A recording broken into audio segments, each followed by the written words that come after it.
suis Mathias Elberoumi, je suis professeur de droit constitutionnel à l'UCLouvain Louvain Saint-Louis Bruxelles et je m'intéresse à l'ensemble des questions que charrie le droit constitutionnel et notamment aux enjeux liés au fédéralisme dans l'État belge. Alors pour parler du projet institutionnel de l'Arizona, je pense que c'est utile d'abord de parler du contexte à travers lequel cette coalition s'est mise en place. Parce que c'est une coalition qui n'a pas fait d'une nouvelle réforme de l'État un préalable à son installation. On sait que ça a été le cas par le passé. Les plus de 500 jours pour mettre sur pied le gouvernement Di Rupo, c'est parce que ce gouvernement est arrivé avec déjà une réforme de l'État négociée dans ses bagages. Ici, ce n'est pas le cas. Et dans les bruits qui sont ressortis des négociations gouvernementales, l'institutionnel ne semble pas avoir occupé une place fondamentale, ou en tout cas ne semble pas avoir été un dossier particulièrement bloquant.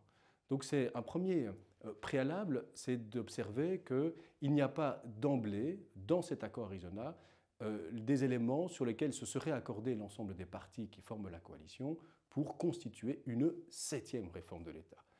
Au-delà de ce contexte-là, il y a une réalité mathématique. Une réalité mathématique, ce gouvernement, il s'appuie sur 81 sièges à la Chambre des représentants, c'est indéniablement une majorité, mais ce n'est pas le seuil nécessaire pour toucher à la loi spéciale et toucher à la Constitution, qui sont les instruments par lesquels se réalise une réforme de l'État, par lesquels on touche aux questions institutionnelles.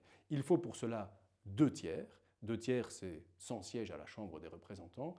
Et donc, il faudrait que les partis de l'Arizona s'associent à environ 2 partis, voire plus, de l'opposition, en sachant déjà qu'ils ont prévu dans leur accord qu'ils ne tiendraient pas compte des voix dites extrémistes pour élargir leur assise afin de réaliser des changements sur le volet institutionnel.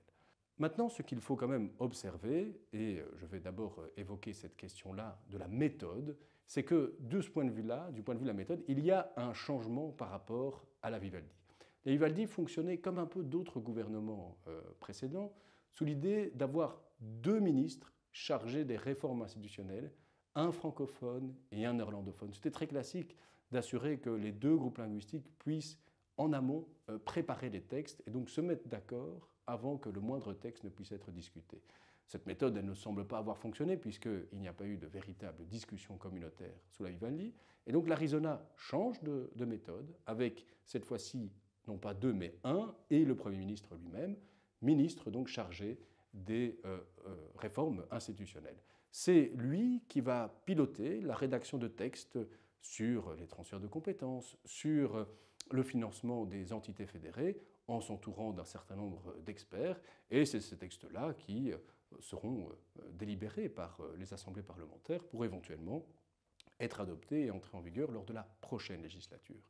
Ça, c'est un changement de méthode dont on verra évidemment quels sont les résultats qu'il va produire, mais avec au moins un intérêt, c'est celui de pouvoir discuter de choses concrètes sur l'institutionnel. Parce que l'institutionnel, c'est parfois un ensemble de slogans, de dire il faut refédéraliser ceci, ou ça ne va pas d'avoir autant de ministres qui gèrent telle compétence, ou de se dire qu'il faut créer des blocs homogènes de compétences.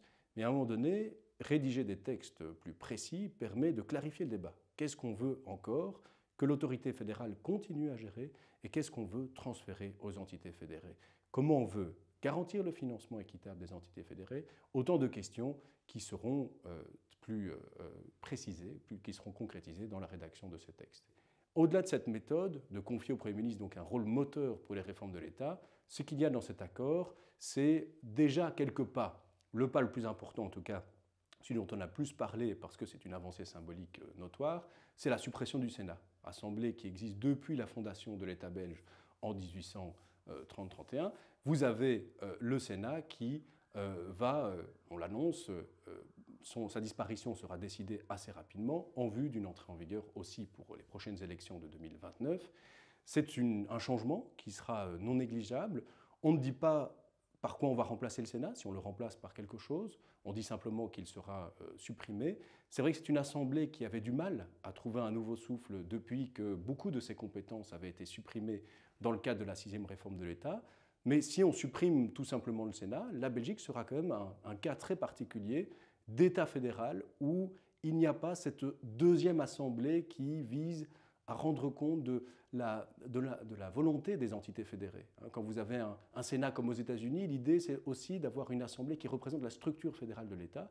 Et donc la Belgique pourrait avoir cette position singulière d'avoir une seule assemblée et de ne pas avoir ce forum qui représente la structure fédérale de l'État. C'est ce qui est annoncé. Maintenant, évidemment, il faut voir comment va se concrétiser et comment éventuellement il y aura des contreparties sur la manière dont fonctionne la Chambre des représentants.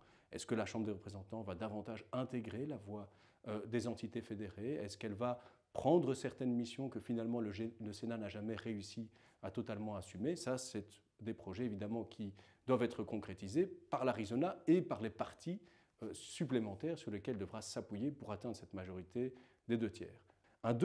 Une deuxième avancée institutionnelle qui est annoncée, c'est la révision de la composition de la Cour constitutionnelle. L'idée, c'est d'avoir une Cour constitutionnelle composée exclusivement de juristes. Donc on sort de l'idée que des anciens parlementaires qui n'ont pas un passé de juriste puissent être juges à la Cour constitutionnelle. On renforce aussi la durée dans laquelle ils doivent être parlementaires. Donc une réflexion sur la composition de la Cour, mais pas de réflexion sur les compétences de la Cour et sur la question de savoir, par exemple, est-ce qu'on veut un jour dans ce pays avoir une juridiction constitutionnelle qui ait une compétence de contrôler les lois par rapport à l'ensemble de la Constitution et pas par rapport à des articles bien déterminés.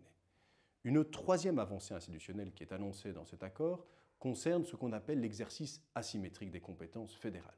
C'est la question de savoir est-ce que des compétences fédérales peuvent être exercées différemment dans telle ou telle région. Est-ce qu'on peut mener des politiques adaptées en quelque sorte aux préoccupations politiques notamment qui peuvent être éventuellement majoritaires ou dominantes dans telle ou telle région? Cette question de l'exercice asymétrique des compétences, elle est formulée à quelques endroits de l'accord institutionnel. On verra comment elle se matérialise à nouveau, d'autant qu'elle pourrait se réaliser sans ces majorités renforcées qu'il est nécessaire de rassembler pour toucher à la loi spéciale ou la Constitution. Et puis au-delà de cela, cette coalition sera évidemment fortement scrutée sur les effets communautaires en quelque sorte de ces politiques, de savoir quels vont être les effets en termes de financement des entités fédérées, des politiques fiscales discutées au niveau fédéral, quels vont être aussi l'impact des investissements plus forts ou moins élevés qui seront consentis par l'autorité fédérale du point de vue du développement de tel ou tel territoire de ce pays. Donc c'est une question aussi qui viendra forcément s'analyser par un prisme communautaire, par un prisme institutionnel, de voir comment peuvent se lire les effets des politiques de ce gouvernement fédéral sur les entités fédérées, sur la manière dont elles mènent leurs compétences et sur leur financement.